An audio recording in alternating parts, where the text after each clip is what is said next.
Chez Club Piscine, nous sommes bien placés pour savoir que fermer sa piscine n'est pas aussi excitant que d'en profiter.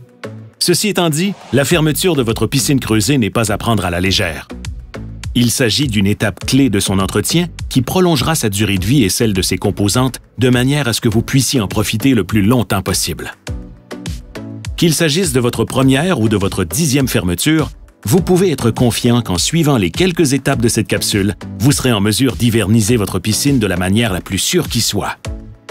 Selon votre niveau d'expérience et vos différents équipements, prévoyez de 2 à 3 heures pour compléter le tout. Aujourd'hui, nous hiverniserons une piscine creusée avec toile. Si vous êtes propriétaire d'une piscine en fibre, veuillez vous référer au manuel d'utilisation ou à votre magasin Club Piscine Super Fitness local. Pour vous guider, nous avons demandé à Sébastien, spécialiste Club Piscine, de vous accompagner dans la fermeture de votre piscine creusée. Voici comment nous procéderons. Dernier entretien du bassin. Nettoyage du filtreur et de l'agent de filtration. Abaisser le niveau de l'eau de la piscine. Mise à sec des lignes d'eau et antigel. Hivernisation des équipements externes. Trousse de fermeture et installation du filet mèche. Avant de débuter, notez qu'il est recommandé d'attendre le plus longtemps possible avant de fermer votre piscine. L'eau devrait être assez froide et la température extérieure atteindre les 10 degrés Celsius. Le mois d'octobre est habituellement le meilleur moment pour procéder. Pour éviter la formation de glace à la surface et dans la tuyauterie, il est important de maintenir le système de pompe et de filtration toujours en fonction, et ce jusqu'à la fermeture. La circulation de l'eau vous aidera à garder un bassin propre. Même si vous ne vous baignez plus, continuez d'entretenir votre eau avec soin. Voici ce dont vous aurez besoin pour bien exécuter la fermeture de votre piscine sans interruption. Une liste détaillée se retrouve dans la description de cette vidéo. S'il vous manque quoi que ce soit, vous pourrez le trouver à votre Club Piscine Super Fitness local. Allons-y! Avant toute chose, vérifiez qu'il n'y a pas eu de variation du niveau de l'eau de votre piscine. Une baisse du niveau de l'eau pourrait indiquer une fuite potentielle. S'il y a lieu, les réparations doivent s'effectuer avant l'hivernisation pour éviter des bris majeurs. Inspectez aussi les autres composantes et équipements afin de valider leur bon fonctionnement. Profitez de ce moment pour prendre des photos de la configuration et branchement de vos équipements actuels. Vous vous remercierez au printemps venu. Avant de poursuivre la fermeture, il faudra aussi déterminer si votre drain de fond est relié à la pompe ou encore à l'écumoire. La configuration du drain de fond a un impact important sur les différentes manipulations de fermeture. Les tuyaux sont généralement bien identifiés, comme c'est le cas aujourd'hui. Cette capsule s'adresse aux propriétaires de piscines dont le drain de fond est relié à la pompe, la configuration la plus commune. Pour savoir de quel type de drain de fond vous êtes équipé, il suffit de regarder à l'intérieur de l'écumoire. S'il n'y a qu'un seul trou dans l'écumoire ou qu'un second trou est obstrué par un bouchon, votre drain de fond est relié à la pompe. Si vous avez un bouchon à cet endroit, en aucun cas celui-ci ne devrait être retiré. Sébastien, qu'est-ce qui arrive si on enlève le bouchon? La piscine va se dégonfler. Non. L'eau va faire en sorte que ça va miner le sol et ça va affaiblir la fondation par la suite. Enfin, s'il y a 2 trous fonctionnels dans l'écumoire, votre drain de fond est relié directement à l'écumoire et non à la pompe. Contactez l'un de nos spécialistes pour de l'aide. Lorsque l'inspection de votre piscine est complétée et la configuration de drain de fond identifiée, ce sera le temps de nettoyer votre bassin une dernière fois. L'idée étant de le laisser propre pour le retrouver propre au moment de l'ouverture. Testez votre eau et assurez-vous que les paramètres sont dans les normes au niveau du pH et de l'alcalinité. Ajustez les paramètres de l'eau au besoin avec vos produits d'entretien courant. Profitez-en aussi pour enlever l'échelle, le thermomètre ou tout autre accessoire amovible. Nettoyez, puis remisez le tout. À l'aide d'un ramasse-feuilles, retirez les feuilles présentes dans l'eau. Si votre terrain est parsemé d'arbres, l'utilisation d'un filet à feuilles ou filet mèche pourrait faciliter le dernier nettoyage. Ce filet 2 en 1 peut même servir de toile hivernale. Nous y reviendrons plus tard. Enfin, donnez un dernier coup d'aspirateur au fond de la piscine. Voilà, votre piscine est propre et vous avez déjà un segment de complété.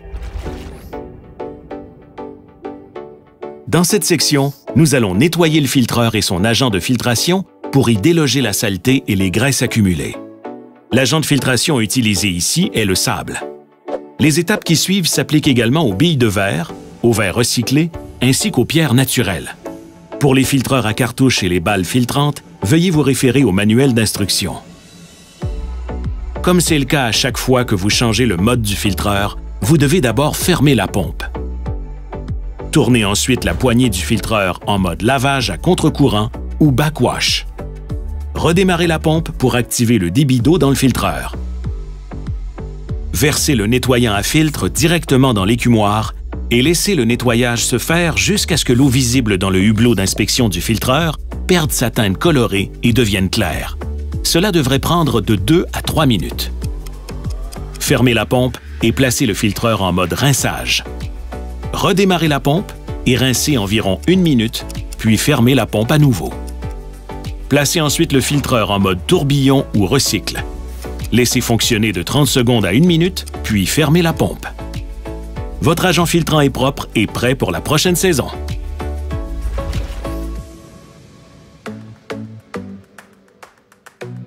Si votre installation de piscine creusée comporte un puits d'assèchement, il est important de vérifier son niveau avant d'abaisser l'eau du bassin lui-même. À l'aide d'un ruban à mesurer, assurez-vous que l'eau du puits ne dépasse pas les 18 pouces. Si le niveau de l'eau y est supérieur, vous devrez retirer l'excédent à l'aide d'une pompe submersible. Ce faisant, vous éviterez d'éventuels bris ou complications comme des gonflements ou des plis au niveau de la toile. Vous devriez regarder le niveau du puits jusqu'au premier gel. C'est super important de vérifier le niveau de l'eau du puits d'assèchement pendant l'été. Ça devrait faire partie de votre routine d'entretien. Merci Sébastien. Le puits d'assèchement vérifié, c'est le moment d'abaisser l'eau de la piscine de 2 à 6 pouces sous les retours d'eau, ce qui laissera suffisamment de place à la glace pour se former pendant l'hiver. Veillez à ne pas trop baisser l'eau, ce qui pourrait créer certaines complications. Fermez d'abord la valve en provenance de l'écumoire, de manière à ce que l'eau circule uniquement par le drain de fond. Placez ensuite la tête du filtreur à la position vidange ou waste. Activez la pompe pour commencer à vider le bassin. Faites bien attention de ne pas vider la piscine en mode lavage à contre-courant, ce qui pourrait sérieusement endommager votre filtreur. Lorsque l'eau atteint une hauteur de 2 à 6 pouces sous les retours d'eau, vous pouvez arrêter la pompe. Replacez le filtreur en mode filtration afin d'éviter que la piscine continue de se vider par principe de vase communicant. Prenez un moment pour observer la toile et assurez-vous qu'elle est exempte de bris ou de fissures. Si vous prévoyez changer votre toile, c'est une bonne idée de réserver la date d'installation pour le printemps prochain. Nettoyez au besoin avec un nettoyant spécialement conçu à cet effet.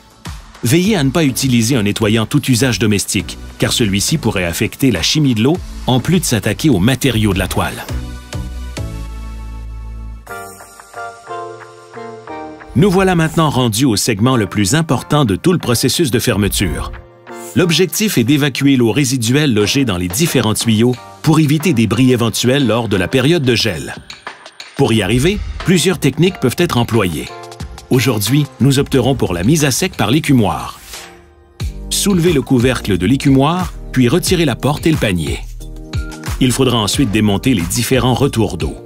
Pour ce faire, dévissez le retour d'eau en commençant par la bague extérieure, puis l'œil.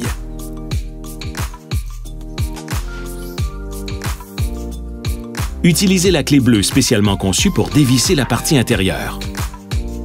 Recommencez l'opération pour l'ensemble des retours d'eau de votre piscine. Récupérez toutes les pièces et entreposez dans le panier de l'écumoire pour l'hiver. Fermez ensuite l'entrée d'eau de votre drain de fond. Nous voulons éviter que de l'air y circule lors de la mise à sec. Assurez-vous que la ligne d'eau de l'écumoire est ouverte. Placez aussi la poignée de votre filtreur en mode circulation. Comme nous souhaitons concentrer la force de l'air dans une seule ligne d'eau à la fois, il faudra boucher les autres tuyaux.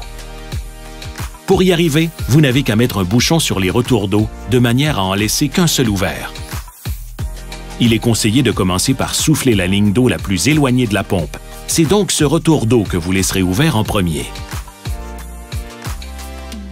Pour bien assécher les retours d'eau, il vous faudra une balayeuse sec humide équipée d'un mode soufflerie et d'une force minimale de 5,5 HP. Elle doit aussi être munie d'un embout qui épousera la plomberie de votre écumoire, soit 1,5 pouce ou 2 pouces. Il est également recommandé de nettoyer votre balayeuse au préalable pour éviter de contaminer votre piscine. placez l'embout de la balayeuse au fond de l'écumoire et activez l'appareil en mode soufflerie. Laissez souffler tant et aussi longtemps que l'eau s'échappe. Au bout de 2 minutes environ, le tuyau devrait être à sec. Recommencez avec la prochaine ligne d'eau. Débouchez-la, puis bloquez le retour d'eau qui vient juste d'être séché. Laissez souffler la balayeuse jusqu'à ce que la seconde ligne d'eau soit bien à sec. Répétez autant de fois qu'il y a de retour d'eau dans votre piscine. Par précaution, il est recommandé de répéter la mise à sec des retours d'eau une seconde fois. Recommencez l'opération en suivant le même ordre. Une fois toutes les lignes de retour d'eau bien à sec, vous pouvez hiverniser chacune d'entre elles à l'aide de bouchons. Il est recommandé d'appliquer du ruban Téflon pour augmenter leur étanchéité durant l'hiver. Si votre ligne de vidange d'eau est installée de manière permanente, il faudra également la sécher. Pour y arriver, tout ce que vous avez besoin de faire, c'est de positionner la poignée de votre filtreur à la position vidange ou waste. Laissez souffler l'appareil de soufflerie au moins 2 minutes dans l'écumoire jusqu'à ce que vous ne voyiez plus d'eau sortir du tuyau de vidange. Vous pouvez maintenant rouvrir la valve du drain de fond. Ce n'est qu'une fois toutes les lignes d'eau de la piscine bien à sec que nous pourrons passer à l'étape de l'antigel. Spécialement conçu pour les piscines et composé à base de calcium, cet antigel est plus dense que l'eau, si bien qu'il prendra toute sa place dans la tuyauterie.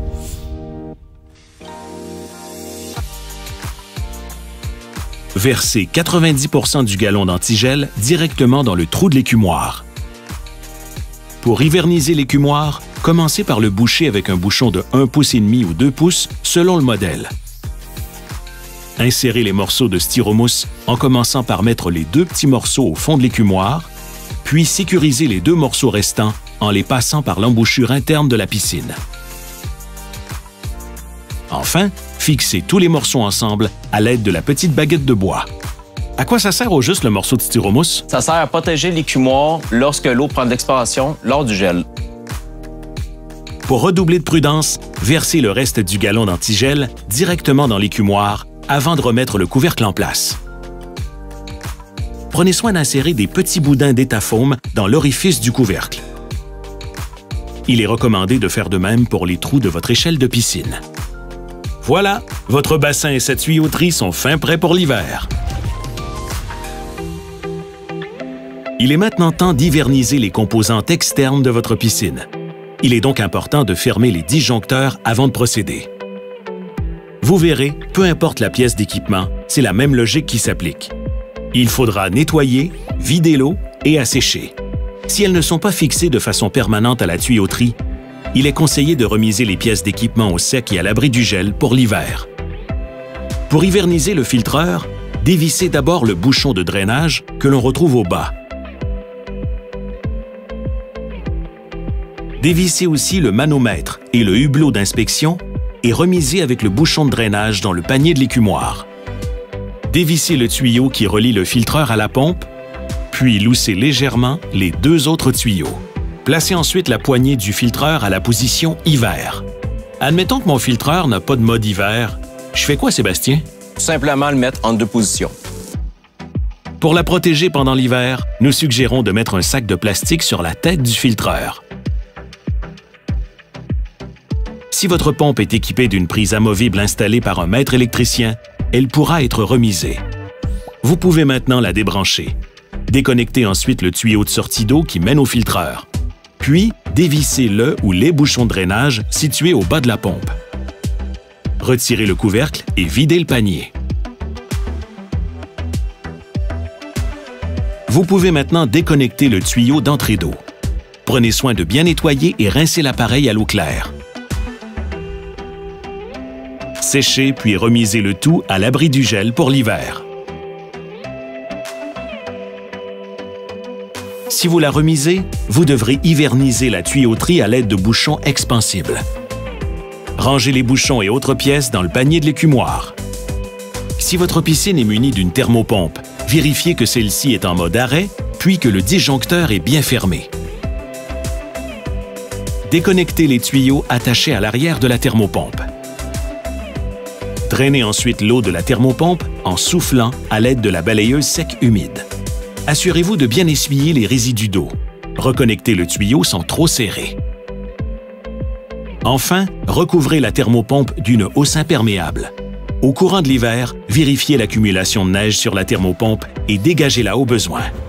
Si vous possédez un chlorateur ou bien un système Nature 2, commencez par détacher les 2 tuyaux connectés au système. Dévissez le bouchon de drainage et videz l'eau. Jetez le contenu du distributeur de chlore et nettoyez-le avec précaution.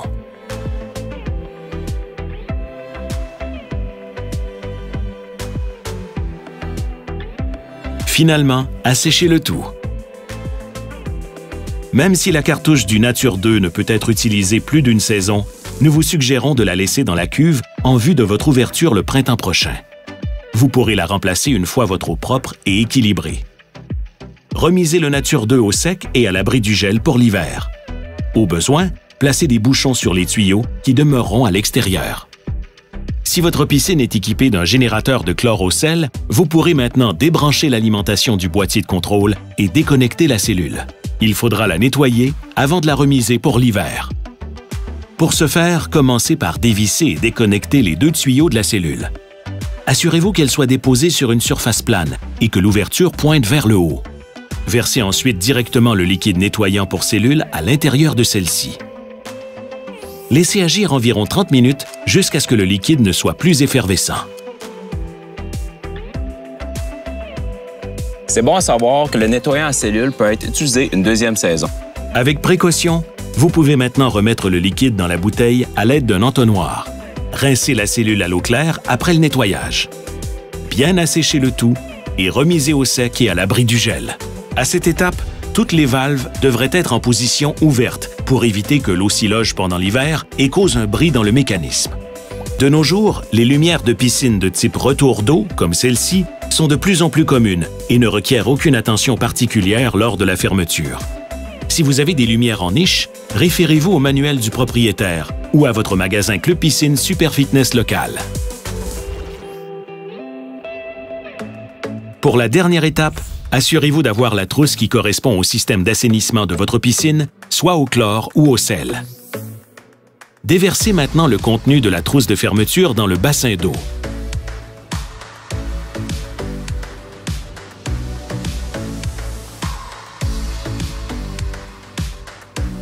Suivez attentivement les étapes indiquées sur la boîte du produit. Manipulez les produits chimiques avec précaution. Voilà, toutes les composantes de votre piscine sont maintenant bien hivernisées. L'utilisation d'un filet protecteur est fortement recommandée. Pour l'installer, il faudra d'abord mettre en place le système d'élastique. Assurez-vous de les fixer à un point d'ancrage bien solide. Ceux-ci doivent être disposés à une distance de 1,5 m les uns des autres, tant sur la largeur que sur la longueur de la piscine. Étendez ensuite la toile sur le système d'élastique et fixez-la selon la méthode appropriée. Il est recommandé d'être 2 pour étendre la toile. Une fois votre toile bien en place, votre piscine sera bien protégée des feuilles et autres saletés. Beau travail! Vous venez de compléter toutes les étapes de la fermeture de votre piscine creusée. Elle est maintenant prête à affronter l'hiver. Merci Sébastien. Une fermeture de plus à ton actif. Bien, ça me fait plaisir. Bonne journée. Si vous avez des questions, besoin de précisions supplémentaires concernant votre fermeture de piscine ou encore si vous souhaitez prendre rendez-vous pour un service de fermeture clé en main, n'hésitez pas à consulter votre magasin Club Piscine Super Fitness local. À la prochaine!